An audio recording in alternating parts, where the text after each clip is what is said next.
All right, g'day, my name's Steve, and today I want to talk about play, but more specifically, play as it relates to adults. So, we just heard from David, obviously, a lot about play and the importance of play for adults, but also for children becoming adults. But I wanted to focus more on adults and why adults need to play. So, first of all, we need to look at what is play, and perhaps more importantly, what does play mean to me? May come as no surprise that the answer to that question is about as varied as the concept itself. However, for our purposes, we'll sum up play as simply being doing something enjoyable, kind of like David. He loved Legos, and so he played with Legos. And so play can be structured by rules, like in sports, or can be completely unstructured, such as to expand the imagination. Again, with Legos, perfect examples. Thank you, David. An excellent example of the latter occurred during a recent trip to a local creek by our home. My son, who you can see in the picture, was previously dressed head to toe in cold weather attire. And when we got to the creek, he ran headlong for the water, um, and had to be stripped down in order to prevent getting cold and getting his clothes wet. He then spent the next 30, 40 minutes playing in the freezing water and having the time of his life. He would throw rocks in the water and watch the leaves float down the stream on the surface of the water, such as what he was doing when this picture was taken.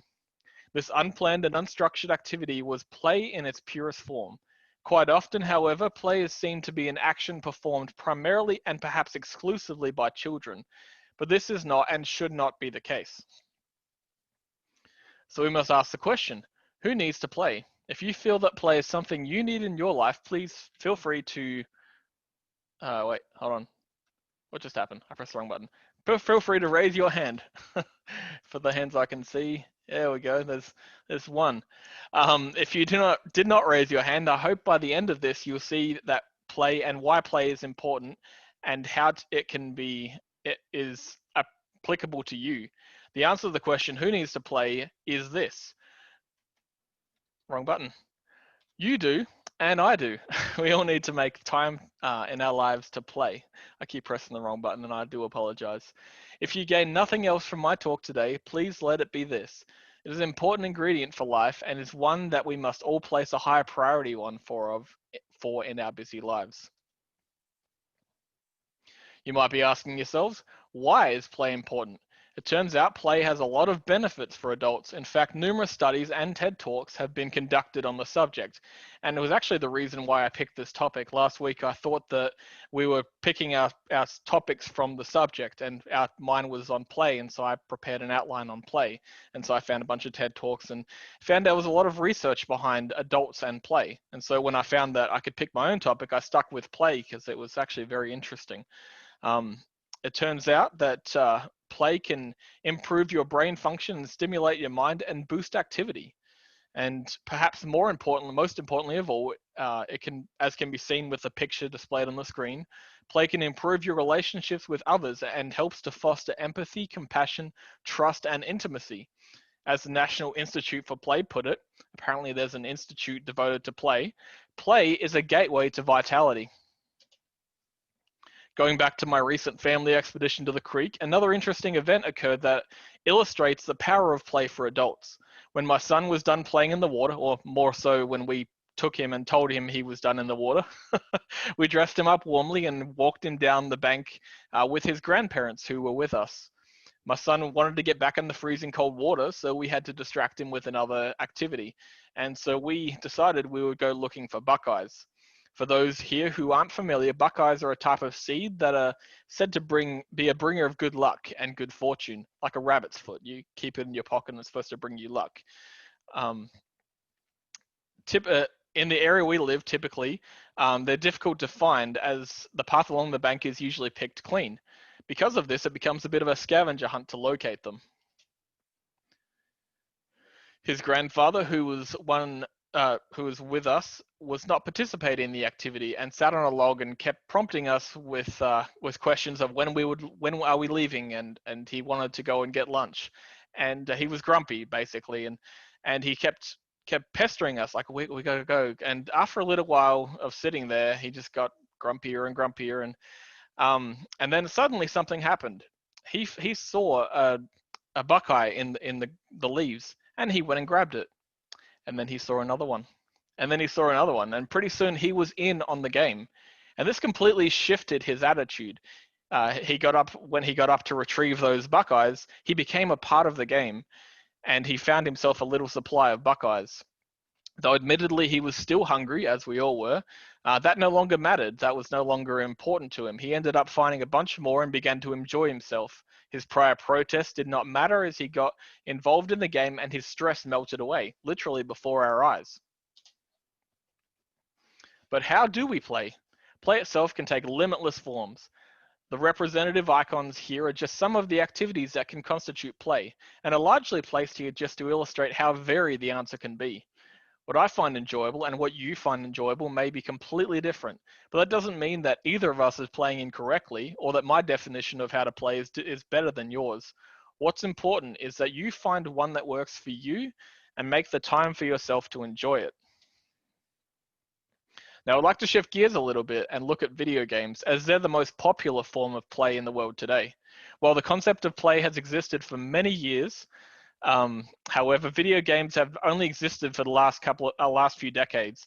Because of this, our understanding about this medium of play is relatively unsettled, and there is ongoing debate as to whether they are a beneficial form of play. I'll be the first to admit that I enjoy playing video games quite a lot, especially during our COVID-19 lockdowns. Out of curiosity, and just for my own curiosity, how many others here are avid gamers? Just by show of hands. See, David's got both hands waving in the air, and I applaud you. I don't see many other hands, but it may surprise you to know that a recent study has concluded that about 65% of American adults play video games, and I was just curious how that stacked up here in this class. Because of the polarizing nature of this topic, it might be best to split into two parts of this topic, namely the problems and the benefits associated with playing video games. Sorry, I have to keep looking left and right. The cameras are over here and I keep looking for audience participation. First, the negatives. It's no secret that video games are enjoyable, but the problem arises to why. It turns out that playing video games releases dopamine, which is important for learning and concentration, but is also the same chemical released when people do drugs and cocaine. Some forms of video games, especially violent ones, can make gamers more prone to violence themselves. This can damage relationships and cause problems in the gamer's life that further cause them to get trapped in this cycle of dependence as real-world problems become harder to bear. If you spend too much time playing video games, you could develop what the World Health Organization calls a gaming disorder. Gaming disorders are basically when you place a higher priority on playing video games than other things in your life. This often causes health problems such as obesity and depression that can be damaging to the individual. Despite the negatives, it also appears that video games have a number of positives associated with them as well. Most notably, it appears that adults who play video games have a higher level of happiness and relaxation as a result of their gaming. They also appear to escape from the stresses of their life and are exposed to greater creativity and imaginative expression. Multiplayer games are a good way to achieve the same level of bonding as we talked about earlier with the old ladies with the things on their heads. And can improve relationships with others. Gamers also typically have better hand-eye coordination. Not only this, it seems games can make you smarter as your cognitive functions are exercised through gameplay and promote an increase of gray matter in the brain. This is caused by the by the need to spatially orient yourself, strategically plan a motion path, and so forth. Sorry, I'm a little bit hoarse. Too much practice today. Whether you're one of the almost 2/3 of adults who play video games or not, the answer to this seems to be simple. Games are a good form of play if done in moderation. Too much of a good thing, however, can be a bad thing, and so this is also the case with video games and really any form of play. You need to find a balance in your life, and life can't be all play and life can't be all work. And that leads us to our all work and no play line here. The bottom line, I know our lives are busy, but we also know what happens when adults don't get enough playtime. So make some time for yourself to play today. Thank you. Hope this has been enjoyable. There's my references.